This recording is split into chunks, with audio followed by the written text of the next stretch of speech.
देखिए, बिहार में जो सरकार ढिंढोरा पीटती है, जो कहती है बिहार में सुशासन की सरकार है, बिहार में पूरी तरीके से पुलिसिया गुंडा तंत्र चल रहा है और सम्राट चौधरी उस गुंडा के सबसे बड़े सरगना है। सम्राट चौधरी के शासनकाल में जिस तरीके से ये नए नवेले मुख्यमंत्री ये इनकाउंटर स्पेशलिस्ट बनना चाहते हैं, जिस तरीके से बिहार में एक युवा के साथ, अभी बताइए, इससे पहले तमाम उत्तर प्रदेश में भी इनकाउंटर किया गया और अब जिस तरीके से बिहार में इसकी शुरुआत हुई है और उनके परिवारों को जिस तरीके से परेशान किया जा रहा है, सम्राट चौधरी समझ जाओ, वरना पूरा ब्राह्मण समाज आपके खिलाफ खड़े होने का काम करेगा। क्योंकि आपने जिस तरीके से एक युवा को एक इनकाउंटर के नाम पे हत्या कराने का काम किया, ये सरकार पूरी तरीके से साजिशन, पूरी तरीके से देश के युवाओं को आवाज दबाना चाहता हूं। मैं कहता हूं पत्रकार महोदय, आज ये सरकार, अगर हम लोग इस देश में क्रांति की आवाज उठा रहे हैं, अगर किसी का भी इनकाउंटर होता है, इससे पहले उत्तर प्रदेश में भी किसी का भी इनकाउंटर हुआ, हम लोगों ने लगातार मुद्दा उठाया। ये सरकार हमारे आवाजों को दबाना चाहती है। अगर आप सच्चाई की बात करेंगे तो आपको इनकाउंटर करा दिया जाएगा। क्या उस परिवार को न्याय नहीं मिलना चाहिए? उन परिवारजनों को न्याय नहीं मिलना चाहिए? गुंडा था, अवैध हथियार रखा था, कोई देशभक्त। मैं कहता हूं आखिर क्यों पुलिस कर्मियों को सस्पेंड किया गया? इसकी जवाबदेही है सम्राट चौधरी, जवाब दोगे? अरे ये ब्राह्मण है, जब परशुराम का भरसा चलेगा तो तुम्हारी जैसी सत्ता का नाश होगा। सम्राट चौधरी का कुल नाश होना तय है। अपराधी का जाति धर्म, देखिए, अपराधी वो था। कितने उसके ऊपर मुकदमे थे? कितने मुकदमे थे उसके ऊपर? मुकदमे नहीं थे। ये सरकार षड्यंत्रों के जरिए, आप बताइए, कहा गया कि ये विक्षिप्त युवा है। अरे वो विक्षिप्त युवा था। अगर बताइए किसी से गलती हो जाती है, इतना तो ब्रिटिश शासनकाल में भी नहीं हुआ था। भगत सिंह, चंद्रशेखर आजाद, अशफाक उल्लाह खान, तमाम ऐसे क्रांतिकारियों की वजह से देश को आजादी मिली। आज क्रांतिकारियों को जागने की जरूरत है, आज लोगों को उठाने की जरूरत है। मैं कहता हूं इस सरकार के खिलाफ हम लोग पूरी लड़ाई को लड़ेंगे और भरत तिवारी ही नहीं, हम पूरे इस देश में जितने इनकाउंटर हुए हैं उनको न्याय दिलाने का काम किया जाएगा। चाहते हैं गुंडे और माफिया ऐसे पिस्टल लहराते रहे? देखिए, पिस्टल अगर तो विक्षिप्त आपने क्यों बताया? पुलिस कर्मियों का सस्पेंशन क्यों हुआ? माता पिता को परेशान क्यों किया जा रहा है? उनके ऊपर लगनी चाहिए, आरोपियों को जांच करानी चाहिए। कि आरोपी जो है उनको जेल की सलाखों के पीछे भेजा जाए, लेकिन भरत तिवारी के माता पिता को सलाखों के साए में लाया जा रहा है। ये पूरे तरीके से सरकार गैर जिम्मेदाराना तरीके से इस देश के लोगों की आवाज को दबाना चाहती है। सम्राट चौधरी को तुरंत इस्तीफा देना होगा, वरना सड़कों पे क्रांति आएगी। योगी आदित्यनाथ जी मॉडल जिस तरीके से चलाना चाहते थे उत्तर प्रदेश को, उत्तर प्रदेश में तमाम ऐसे असलम अकबर के इनकाउंटर कराने का काम किया। आज जिस तरीके से मैं कहता हूं, इस देश में ना हिंदू है न मुसलमान है। अगर जिसके साथ अन्याय होता है, पत्रकार महोदय, आप लोग खबर चला दिया करिए। इस देश में जाति धर्म के नाम पे एजेंडा मत चलाइए। आप लोग एजेंडा चलाते हैं। भरत तिवारी पे जितना मुखर होकर मीडिया आज कह रही है, वैसे मुसलमानों के इनकाउंटर पर क्यों नहीं आवाज उठाई? बिल्कुल, आप बताइए, मैं कब नहीं उठाया हूँ आवाज? हमेशा मैं आवाज उठाया हूँ जब इनकाउंटर हुआ है। मैंने हमेशा आवाज उठाने का काम किया है। पत्रकार महोदय, गोदी मीडिया नहीं देख रहा? गोदी मीडिया से, अरे आप जैसे पत्रकारों को सलाम है, सच तो आपकी आवाज उठा रहे हैं। गोदी मीडिया जिस तरीके से नैरेटिव फैलाने का काम कर रही है, गोदी मीडिया इस देश में, मैं कहता हूं वो तो सबसे बड़ा जहर है। वो अफीम की खेती है, उनके पास नशा है। जो नशा चरस का दिया जाएगा या अफीम का दिया जाएगा या गांजे का दिया जाएगा, इस देश की मीडिया को वही सिर्फ और सिर्फ पता है। मैं कहता हूं किसी के साथ भी अन्याय हो, आवाज उठनी चाहिए। और ये पूरी तरीके से हम लोग मांग करते हैं कि भरत तिवारी के परिवार के साथ जो अन्याय हुआ है उसकी सीबीआई जांच हो और सम्राट चौधरी इसको इस्तीफा दे। आप बताइए, ये सम्राट चौधरी कौन है? ये तो सबसे बड़ा माफिया है। अरे सबसे बड़ा गुंडा है। बिहार की जनता के, अरे बिहार कोई नहीं चाहता है। ये तो कहीं ना पहचान, भारतीय जनता पार्टी किस किस के जान पड़ो जाहिलों को मुख्यमंत्री बना देती है। शासन चलाने का लूर नहीं और आ रहा है मुख्यमंत्री बनने। ये सिर्फ, लेकिन लगातार सम्राट चौधरी कहते हैं मैं कसम खा लिया हूं, एक भी गुंडे और माफिया को नहीं छोड़ूंगा। देखिए, मैं कहता हूं जब सत्ता में ही गुंडा कोई बैठ जाए। कौन गुंडा? अरे भरत तिवारी गुंडा था, आतंकवादी था। चौधरी गुंडा है? हाँ, गुंडे है बिल्कुल।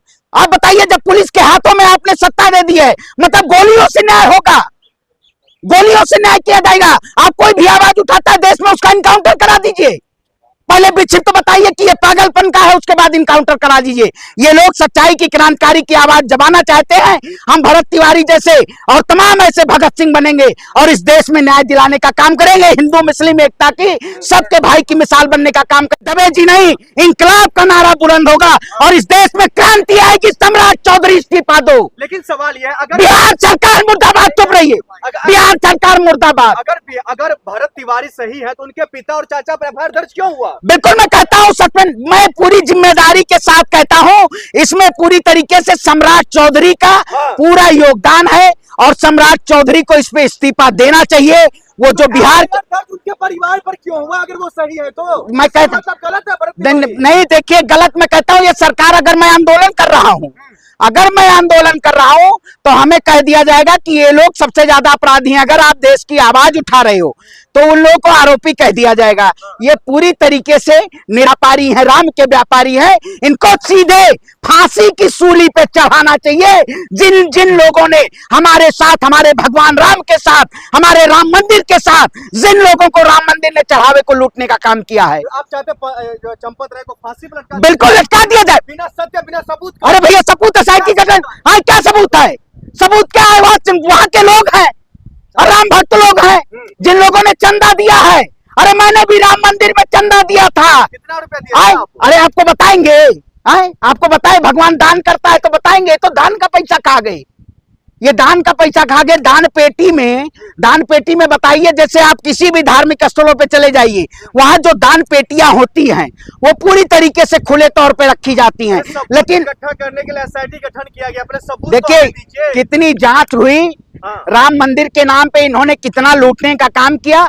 ये जांच के नाम पे ढकोसला है और ये पूरी तरीके से जो सरकार पूरी तरीके से निकम्मी है, योगी आदित्यनाथ की सरकार। आज मुद्दा जो है वो सिर्फ राम का नहीं है, राम के आस्था के साथ खिलवाड़ किया गया है।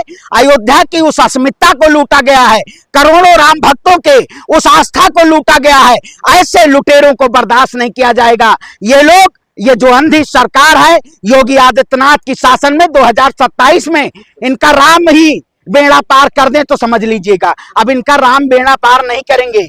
इन्होंने, आपको भरोसा नहीं है कानून पर, भरोसा नहीं है आपको एसआईटी पर, योगी आदित्यनाथ जी पर? देखिए हमें भरोसा इनके ऊपर तो है ही नहीं है भाई। ये लोग तो ठगी लोग हैं, ये व्यापारी लोग हैं। सत्ता में जब व्यापारी आ जाता है तो राम का भी नाम बेचने लगते हैं। आपने देखा होगा जिन्होंने जिस तरीके से अब प्राण प्रतिष्ठा करा के, आखिर आनन फानन में राम मंदिर की प्राण प्रतिष्ठा कराना क्या जरूरी था? ऐसी क्या जल्दी थी? ये सिर्फ और सिर्फ राम के नाम को बेचना चाहते थे। अरे इतने ज्यादा तो मुगलों ने भी नहीं लूटा था जितना इन लोगों ने लूट लिया है। मुगल की सरकार में तो कभी नहीं लूटा गया मंदिर। ये सिर्फ और सिर्फ लुटेरों की सरकार है। ऐसी सरकार के खिलाफ योगी आदित्यनाथ को भी जवाब देना चाहिए। योगी आदित्यनाथ जी बहकावे में ये देश की जनता को लाना चाहिए। देंगे महज कुछ दिन रुक जाइए, 15 दिन का वक्त। अरे भाई ये मुद्दे को दबाना चाहते हैं भाई।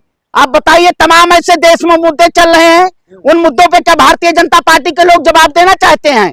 कोई इनके नेता स्मृति ईरानी या कंगना रनावत आके कहीं कि राम मंदिर का जो चंदा है उसको चोरी किया गया है, राम मंदिर के चढ़ावे को गायब किया गया, उसको गमन किया गया है। अरे भैया गठित कर दिया गया है, पता चल जाएगा। अरे एसआईटी गठित हो गया, मैं कहता हूं इसमें योगी आदित्यनाथ जी सम्मिलित हैं। योगी आदित्यनाथ जी को भी गिरफ्तार करना चाहिए। क्यों योगी आदित्यनाथ जी बार बार अयोध्या का दौरा करते थे?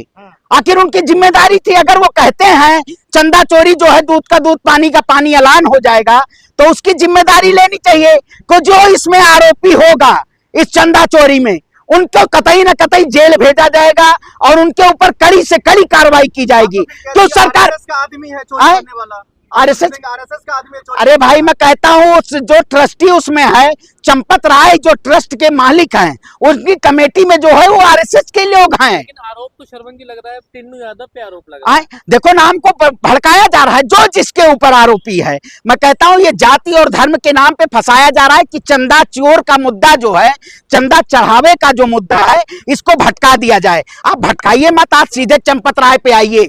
चंपत राय ने जिस तरीके से राम मंदिर ट्रस्ट की जमीन को बेचा, इन्होंने पूरी तरीके से, आके चंपत राय कौन है आपको पता है? चंपत राय ये पूरी तरीके से भाजपा और आरएसएस का आदमी है। ये पूरी तरीके से राम के नाम पे लूटना चाहता था और अपना कहाँ है, अपना भी अयोध्या में नहीं है और ये राम मंदिर के ट्रस्टी हैं कि बयान न, आखिर क्यों नहीं स्ट्रीम मीडिया जा रही है इनके पास बयान लेने? चंपत राय के पास जाना चाहिए, पता होना चाहिए, लेकिन ये सरकार सिर्फ और सिर्फ निर्दोष है, उनके पास क्यों जाए? अच्छा हाँ, वो तो निर्दोष है भाई, मोदी जी भी योगी जी भी निर्दोष हैं, तो एसआईटी गठित करने की जरूरत थी। अगर चंदा चोरी नहीं हुई, चंदा चढ़ावे की चोरी नहीं हुई, तो एसआईटी गठित करने की क्या जरूरत थी? इसका मतलब दाल में कहीं काला है या पूरी दाल ही काली है।